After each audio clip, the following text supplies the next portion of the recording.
Salut à toi, toi qui suis les aventures de cet atelier fou.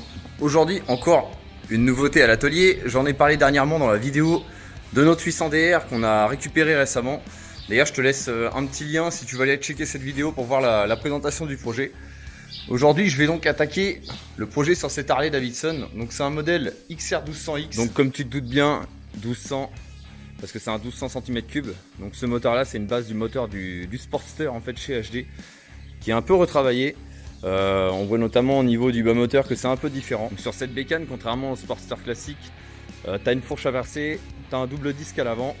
Et elle est beaucoup plus orientée, on va dire, entre guillemets, roadster de toute façon. Et elle a un petit peu une ligne aussi Café Racer d'origine, même si bon, le Café Racer, on va être plus sur quelque chose d'arrondi sur l'arrière. Donc là, je vais rentrer dans le vif du sujet sur le projet pour cette bécane. Donc cette bécane, on va lui faire une prépa complète, mais soft. Enfin, soft, c'est vite dit. Donc si tu t'appelles Jean-Marie, que tu as 57 ans et que tu roules avec un Deluxe à carbu, cette vidéo n'est malheureusement pas faite pour toi parce que je pense que tu vas totalement détester le style qui va être adopté sur cette bécane. Et puis je t'entends déjà dire bah, putain d'injection de merde. Mais bon, tu connais, il en faut pour tout le monde. D'ailleurs, moi j'adore le système injection de chez Harley, ça fonctionne très bien. Enfin bref, je vais arrêter ce petit épisode bref où je te balance des gros pics dans la tronche. Et je vais passer au vif du sujet du coup pour le projet sur cette bécane. Donc l'idée, c'est de faire une bécane très légèrement transformée et surtout qui reste homologuée. Donc je vais m'expliquer. Sur cette bécane, on va tout simplement virer la coque arrière d'origine. On a réceptionné une monocoque arrière où le siège qui est ici va sauter. Donc c'est une copie en fait entre guillemets de cette coque là. C'est une coque de chez Free Spirit, tout en fibre. Et on va légèrement modifier en fait cette coque pour couper légèrement l'arrière pour qu'il soit plus court. On va virer tout ce gros bloc feu d'origine dégueulasse pour lui intégrer des petits feux Kellerman Atto DF. Donc c'est des petits feux, des petits feux LED 3 en 1 qui sont vraiment hyper discrets mais hyper puissants. On a aussi récupéré une ligne Van Senheinz pour lui installer dessus. Là, comme vous pouvez voir, la ligne qui était dessus à la base a été enlevée. On avait une ligne d'échappement avec double silencieux carbone qui collait vraiment pas au délire de la moto. Donc là, on a un échappement Van Senheinz qui est beaucoup plus court que je vais vous montrer tout à l'heure. Qu'on a déjà modifié d'ailleurs. Je l'ai fait avant. J'ai fait la modif de l'échappement avant de faire cette vidéo parce qu'on avait en fait tout simplement les lambdas sur l'échappement qu'on avait qui tombaient en fait dans ce sens-là et pour une raison que j'ignore d'ailleurs. Et du coup, on a repositionné la position des lambdas pour que ce soit plus esthétique et puis aussi pour avoir suffisamment de longueur de faisceau. Et puis, on a fait traiter les échappements au Cerakote. J'y reviendrai à la fin de la prépa à ce sujet-là. Donc dans l'idée, on a une modif au niveau du garde-boue à faire. On a de la peinture à faire sur les habillages arrière de compteur. Donc ça va passer en noir. Au niveau du réservoir, enfin de la carrosserie générale de la bécane, on va la faire en Raptor. Ça va être un Raptor noir tout simplement. Et on va faire de la déco derrière en fait, enfin dessous plutôt, en noir brillant pour que ce soit discret mais à la fois que ce soit un peu badass. Et pour rester vraiment dans tout l'esprit noir de la bécane. Et au passage, tu te doutes bien que si je retire le bloc feu arrière, il va falloir faire un support de plaque. Donc là, je sais pas encore comment je vais m'y prendre et ce que je vais faire. Mais de toute façon, il n'y a pas le choix. Il faut que je fasse un support de plaque en fait qui se fixe au niveau du bras droit arrière. Donc ça va être déporté et ça va venir entre guillemets en lèche-roue à l'arrière. Tout en gardant les angles aux normes, les putains de 30 degrés. Et je pense que déjà, quand on aura fait toutes ces modifs là, la bécane va être totalement changé au niveau du look. Ça va rester très sobre. En fait, le but c'est quand même de garder la ligne d'origine de la moto, mais juste lui apporter quelques modifs et lui faire un custom qui est assez basique. On a un budget qui est quand même contenu et puis ça va faire un truc qui va quand même être sympa et qui va changer un peu de ce qu'on voit habituellement. Alors après, je sais très bien que le Raptor, il y en a qui aiment, il y en a qui aiment pas. Ça c'est propre à chacun de toute façon. Chacun son avis sur la chose. Ici, je fais beaucoup de Raptor maintenant. J'en fais sur quasiment tous mes projets parce que c'est un super produit. Donc quand on vient me voir, c'est souvent pour faire du Raptor de toute façon, même si je fais aussi de la peinture à côté. Donc là, je vais attaquer le démontage de la bécane. Je vais vous filmer ça et je vais commencer à faire le positionnement des pièces pour voir comment je vais faire correspondre tout ça et faire un montage qui soit propre, surtout au niveau du bloc feu arrière. Va y avoir un peu de modif à faire, certainement aussi peut-être à toucher un peu les sabres. Je vais essayer de voir pour vraiment ne pas toucher à la structure de la moto si possible. Ce serait le mieux avec l'histoire des putains de CT qui arrivent là en fin d'année. Donc on va essayer de faire ça vraiment très très soft et que ce soit vraiment invisible. Donc allez, c'est parti, j'attaque le démontage.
Donc j'ai présenté la coque sur donc la fameuse coque Free Spirit.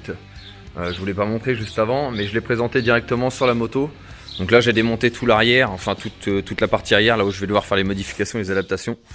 Donc là je ne voulais pas couper les sabres de base, mais le problème qu'on va avoir, c'est que vous voyez, quand je vais appuyer la coque pour qu'elle soit mise bien à sa place, on se retrouve avec cette partie là du sabre qui dépasse. Donc là ce qui va se passer, c'est que moi je vais caler le jeu pour avoir à couper uniquement derrière cette fixation là. Comme ça paraîtra tout à fait d'origine, de toute façon ce sera pas visible. Donc il n'y aura que cette petite partie là qui sera coupée. Au niveau du câblage, donc j'ai uniquement cette broche qui sert à l'alimentation du tout à l'arrière. Donc ce qui est éclairage de plaque, de toute façon clignotant et compagnie. Donc tout va être repiqué sur cette unique broche. Moi je vais les défaire les connecteurs et je vais ressortir des connecteurs pour venir se brancher directement dessus avec les nouveaux feux.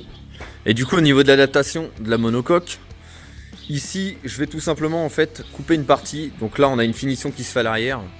En finition, je sais pas si c'est le terme parce que c'est pas très bien fini pour le coup. Donc moi je vais faire une légère coupe en fait pour enlever un petit peu de longueur. Donc on va enlever approximativement ici je dirais environ 7 ou 8 cm de longueur de coque. Donc je sais pas si vous voyez ce que ça va donner, mais en gros ça va l'affiner un peu sur l'arrière, elle va aller un peu moins loin parce que là on est pas loin de l'aplomb de la roue en fait, et c'est vrai que visuellement c'est pas le truc le plus ouf qui soit. Après sinon pour le reste, la coque a l'air de bien fitter sur la bécane. Donc là on tombe vraiment bien dans la fixation d'origine, c'est déjà prévu. Ici les pièces, la pièce n'est pas percée, mais il y a des marquages pour le faire le perçage.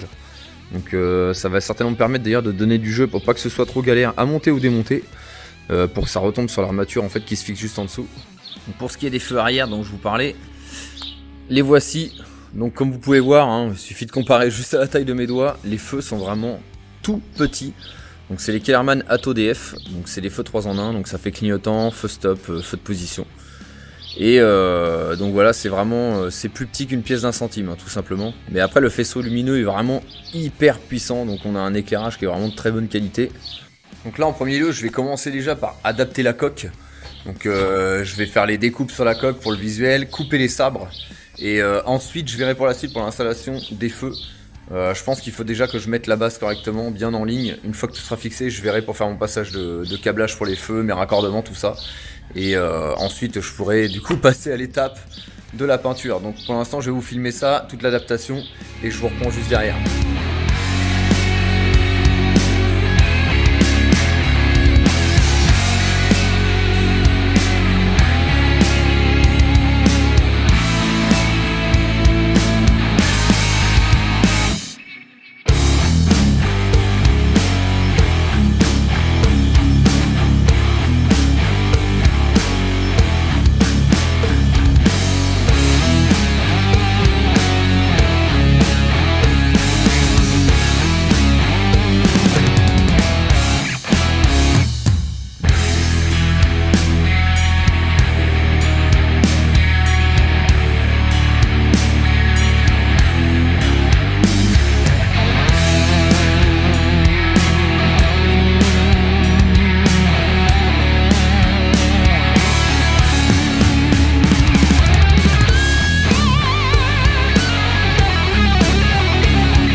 Bon, donc j'ai fait la coupe de la monocoque arrière, voilà ce que ça donne.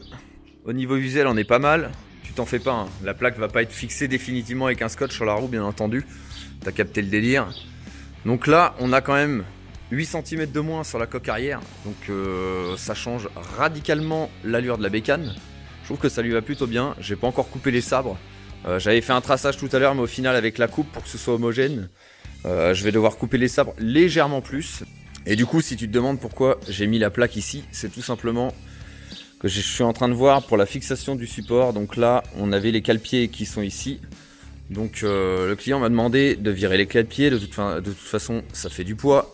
Et comme maintenant, il n'y aura pas de passagers, ils servent à rien. Donc là, en fait, j'ai regardé et je vais tout simplement me fixer pour le support de plaque que je vais fabriquer sur la fixation des cale-pieds. Donc c'est une fixation qui est relativement solide. Donc il y a 2 points d'ancrage ici. Et en fait, ça va être un support tubulaire qui va arriver ici et qui va avoir le maintien de plaque, je vais passer tout le câblage, le faisceau dans les tubes pour que ce soit invisible. Et ici, je vais regarder pour trouver un petit éclairage LED sympa parce que bien entendu, il faut un éclairage de plaque. Sinon, la marée chaussée va faire la gueule. Et pour ce qui est de l'habillage de la coque au niveau de l'arrière, moi ici, je vais remettre une plaque de fibre qui va être remoulée du coup sur la coque pour que ça ferme en fait juste au bout. Et en dessous, il va y avoir une tôle de fermeture de toute façon qui va être faite en fonction du galbe. Je réfléchis même peut-être à faire directement une tôle qui remonte ici parce que ce sera peut-être même esthétiquement beaucoup plus joli. Et puis et mes feux en fait, plutôt que les mettre sur le côté qui dépasse, je pense tout simplement parce qu'on a quand même pas mal de largeur ici en marquera qui échappe le pneu. Je pense mettre les feux à ce niveau-là, mais par le dessous en fait, pour qu'ils soient entre guillemets pendants, comme ils sont tellement petits, ça va pas faire forcément quelque chose qui dépasse de trop. Et au moins on sera bien en ligne au niveau de l'éclairage, donc je pense que ce sera esthétiquement plus joli qu'avoir des feux qui ressortent sur l'extérieur, parce qu'ils sont tellement petits que ça risque même de faire bizarre, et ça a même un coup à se crocher dedans quand on monte sur la moto. Donc je vais certainement les mettre en dessous.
Donc voilà, je viens de terminer la base du support de plaque.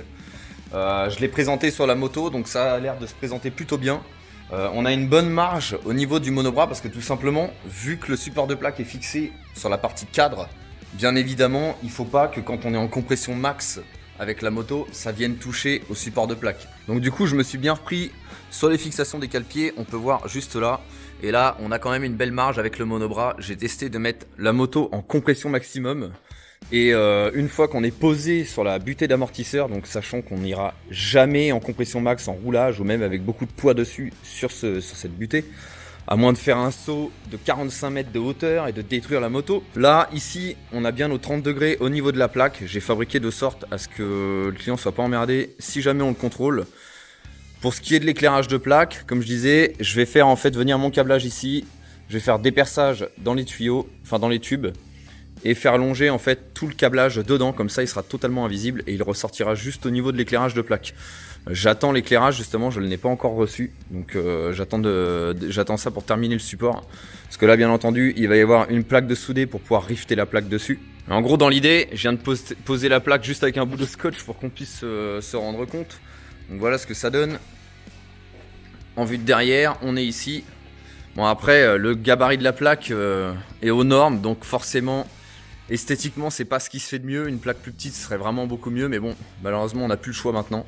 On est obligé de mettre ces atroces panneaux publicitaires. Après, personnellement, je trouve que ça casse pas trop la ligne de la moto. On reste dans un truc qui est assez épuré quand même, mais à la fois qui fait quand même robuste, parce que ça reste une Harley, donc faut pas faire du trop fin non plus dessus. C'est pour ça que j'ai choisi cette section de tube là. Ça dénature pas en fait au niveau du cadre, même quand on la regarde de côté. Bon là, on n'a pas forcément le rendu parce que c'est pas peint en noir. Mais quand ça va être peint dans la même teinte que le cadre, ça va vraiment bien coller. Alors je vous cache pas que ce serait pour moi personnellement, je ferais peut-être quelque chose d'un peu plus street entre guillemets. Mais comme là, c'est quand même une moto client, je veux pas que le client soit emmerdé s'il se fait arrêter parce que en plus là où il habite, je pense qu'il y a beaucoup de contrôle. Donc du coup, je veux pas qu'il soit emmerdé, c'est pour ça que j'ai respecté bien les 30 degrés de la plaque et pas faire un truc qui soit trop tape à l'œil. Donc ça reste quand même soft, ça a de la gueule mais ça reste soft. Et c'est le problème qu'on a en fait, c'est la contrainte sur les modifs qu'on fait maintenant. Il faut quand même faire assez gaffe. Moi personnellement j'en ai rien à foutre, je fais ce que j'ai envie de faire, je m'occupe pas de tout ça, je me fais arrêter, je me prends une prune, j'assume et puis c'est tout. Mais dans le cadre des modifs que je fais, je préfère être, voilà, j'avertis le client, je lui dis que de toute façon tel ou tel modif ne passera pas en cas de contrôle et après c'est lui qui me dit ce qu'il veut faire. Donc là au moins on a un truc qui est safe. Donc là maintenant je vais attaquer la partie habillage au niveau du lèche-roue entre guillemets. Donc je vais refermer tout ça. Je vais tout simplement en fait me reprendre sur cette fixation là pour mettre une tôle de fermeture. Comme ça on va avoir quelque chose d'assez profilé et on va pas voir à l'intérieur fibré qui est pas forcément très esthétique de la coque. Même si moi ça je vais faire un Raptor même à l'intérieur. Au moins ce sera propre et ça fera vraiment comme si c'était de la pièce d'origine. Bon du coup me revoici quelques étapes plus tard. Enfin on est quasiment sur la fin du coup. J'ai procédé à la mise en peinture des éléments de la moto, donc tout ce qui est monocoque arrière, réservoir et compagnie, tout a été fait en Raptor. Et je vais vous montrer ça tout de suite pour que vous voyez ce que ça donne. Donc j'ai déjà remonté le réservoir et comme je disais, j'ai peint en fait le bouchon du réservoir en noir brillant. Le réservoir lui il a été fait en Raptor noir et on lui a intégré un petit logo Harley pareil qui a été fait en noir verni en dessous. Donc ça ressort plutôt pas mal avec le Raptor. On a fait un grain qui est quand même assez fin. Je sais pas si ça va être trop parlant en vidéo. Mais on a un grain qui est quand même relativement fin. Au niveau de l'arrière, ce que vous avez pas vu et que j'ai modifié entre deux, c'est tout simplement que j'ai refabriqué en fait des sabres. Parce que ça collait pas du tout en fait quand j'ai positionné la monocoque. Et pour avoir un truc qui soit vraiment bien fini, j'ai voulu refaire des sabres. Au moins on a un lèche-roue qui est parfaitement positionné dessous. Ici, j'ai tout simplement mis du joint profilé en caoutchouc qui prend le bord de tôle. Comme ça, quand on pose la monocoque, elle vient bien se caler. Va pas y avoir de vibration, va pas y avoir d'usure au niveau de la monocoque et de la fibre avec les vibrations qu'il peut y avoir avec la moto. Je le rappelle, c'est une Harley, ça vibre. Le support de plaque, c'est pareil. On a fait le traitement dessus, il est terminé. Donc là, vous voyez, il y a un trou, c'est tout simplement pour le passage de l'éclairage de plaque parce qu'on va passer un éclairage LED dessus. Et pour ce qui est de la coque arrière, donc la voici, on a posé notre logo, le client nous a demandé de le mettre dessus, donc pareil, on a fait le même délire que sur le réservoir, on a fait un noir verni avant d'appliquer le Raptor, et là pareil, bien entendu, un grain fin, donc ça a quand même son effet. Je vais essayer de vous prendre ça d'un peu plus près, que vous puissiez vous rendre compte de la taille du grain. Donc on a vraiment quelque chose de très très soft. Et au niveau de l'allure générale de la bécane, bah c'est simple, elle est tout simplement transformée. Hein, rien que là, il n'y a pas encore la monocoque de mise, mais elle a totalement changé de gueule en fait, juste avec ces 2-3 modifs là. Et j'oubliais, on a aussi fait les supports de compteur en noir brillant. À la base, ils étaient à moitié gris aluminium. C'était pas forcément très joli d'ailleurs. Et on lui a aussi monté un phare à LED à l'avant. Donc ça la modernise un petit peu. Même si c'est déjà une bécane qui est quand même relativement moderne, parce qu'elle est de 2010 si je dis pas de bêtises. Donc là maintenant la suite, bah, ça va être pour ma part du remontage, adapter aussi les Kellerman. Donc ça je vais pas m'amuser à vous filmer ça, hein. La modif faisceau c'est pas forcément ce qu'il y a de plus intéressant à faire en vidéo. Donc je vais m'occuper du remontage tout ça. Et puis bah, je vais vous faire quelques images de la bécane une fois prête et une fois remontée, que vous puissiez voir ce que ça donne. Et il y aura quand même eu pas mal de boulot sur cette bécane, donc je pense que ça devrait être pas mal à la fin. Ah oui, et j'oubliais l'essentiel. On est allé emmener l'échappement de la bécane. Parce que je sais pas si vous en avez parlé, mais on avait un échappement Vance & Hines qu'on a modifié parce que la position des lambda n'allait pas. Et du coup, on a fait la modification et on a emmené l'échappement chez notre pote aérographe Fokker pour qu'il nous fasse un traitement complet Cerakote dessus. Donc là, il y a le silencieux. Et juste là, j'ai les sorties collecteurs. Donc je vais vous déballer ça tout de suite. Donc voilà, j'ai déballé les pièces. Donc voilà ce qui est du traitement Cerakote sur la ligne d'échappement. Alors ceux qui se demandent, le Cerakote c'est quoi? C'est tout simplement un traitement céramique en fait, c'est une peinture céramique. Et ça résiste aux très hautes températures, donc là ça résiste jusqu'à 2000 degrés. Donc j'aime autant vous dire qu'on est plutôt safe au niveau de la température. Je le cale au passage pour ceux qui sont intéressés pour ce type de traitement. N'hésitez pas à aller voir la chaîne de notre pote aérographe Fokker. Je vais vous mettre le lien de toute façon dans la description de la vidéo. Donc, si vous avez des traitements Cerakote à faire, n'hésitez pas à aller le voir. Il fait sur à peu près tous les supports, de toute façon tout est possible et imaginable. Donc du coup là, encore une fois de plus, je vais monter ça sur la mobilette. Et puis, je vais de toute façon, je vais vous balancer après les vidéos de la bécane remontée parce qu'il n'y a pas forcément grand chose à montrer. Là, donc j'ai fait le faisceau électrique. Donc j'ai utilisé des cosses type origine, un peu, hein, ce qu'on voit de toute façon. Donc comme ça, au moins, ça fait pas un faisceau bidouillé dégueulasse, quoi. Donc là, on a bien nos Kellerman qui sont adaptés là. Ensuite, donc du coup, il n'y a plus que l'échappement à remonter. On a une petite modif au niveau de la patte de frein, en fait. Tout simplement parce qu'elle passe vraiment beaucoup trop près de l'échappement. Donc on a un très léger angle à lui donner pour pouvoir avoir du jeu pour l'utiliser. Et puis, une fois qu'on aura monté ça, on sera rendu. Et puis, je pourrai vous montrer enfin les images de la bécane terminée. Donc du coup, c'est la dernière fois que vous allez m'entendre causer sur cette vidéo. Les prochaines images, je vous balance ça. Je vais vous mettre un peu de son et tout pour vous montrer la bécane une fois terminée. Et surtout, n'hésitez pas à me dire ce que vous en pensez dans les commentaires. N'hésitez surtout pas aussi à vous abonner à la chaîne, à liker les vidéos. C'est super important pour que les vidéos soient référencées et puis que je puisse avoir plus de visibilité sur tout ce que je fais. Je compte encore vous montrer d'autres projets. On a encore rentré un autre truc qui était absolument pas prévu une fois de plus. Donc ça commence à faire beaucoup de projets de mon côté à l'atelier. Mais c'est pas grave, ça mettra le temps qu'il faut. Mais je compte bien vous partager tout ça. Donc il va y avoir des trucs vraiment dingues. Donc voilà, n'oubliez surtout pas de vous abonner. Et je vous dis à plus pour une prochaine vidéo. Allez, ciao!